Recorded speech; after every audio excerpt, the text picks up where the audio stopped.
everybody, welcome to Hands on Science, where if you ever need something to do, this is the place to be.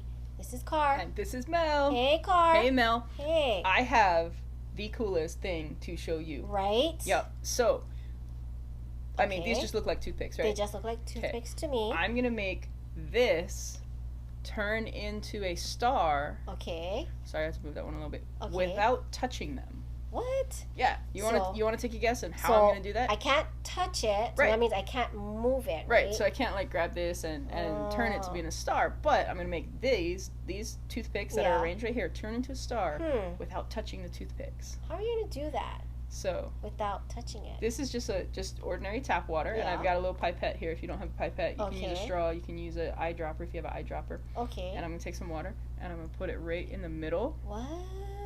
Here, and I'm gonna put enough water to make sure they touch. It touches so they're all. It needs to be touching the corners. Yep. Oh, I think like it's that. like already moving. Yep. So watch, see.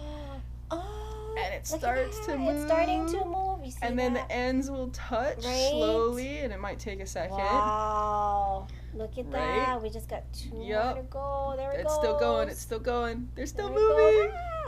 Almost. That is so cool. Right? Carr. So I've got it on this tub so I didn't get water everywhere. Okay, so if you got it like a nice countertop, you can do this on. It might work a little faster. Okay. But my star is a little wonky, but it looks like a star, it looks like right? a star to me. That was pretty good. Okay, so you want to learn the trick? What's the trick? There's like a bunch of So we've got here. a bunch of toothpicks, and the trick to the toothpick is we're going to break them, but we're not going to break them all the way.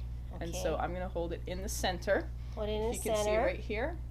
And I'm breaking it, but I'm not letting them separate. Oh, okay. So break see how that's still attached? I gotta be gentle then. Yeah, you gotta be gentle. And so when you break the toothpick, I didn't do this one very well. Sometimes they'll splinter. Oh, and that happens with mine toothpicks. didn't. So mine's good. So this one we wouldn't be able to use, but Mel, we can absolutely use yours. Okay, so. And then you just arrange them. Okay, how many do I need, you said? So for this star, we're gonna use 5 toothpicks. Okay. But you guys can try and make any other shapes that you want using the same. Maybe you could make like a square or something. You could use the same technique, and you figure out how to arrange them. You add that water and it makes your shape. Okay, well. Anyway, guys, if you get excited about this activity the way I did, please make sure to give this video a big thumbs up. And as always, subscribe for more Hands on Science. We'll see you next time. Bye.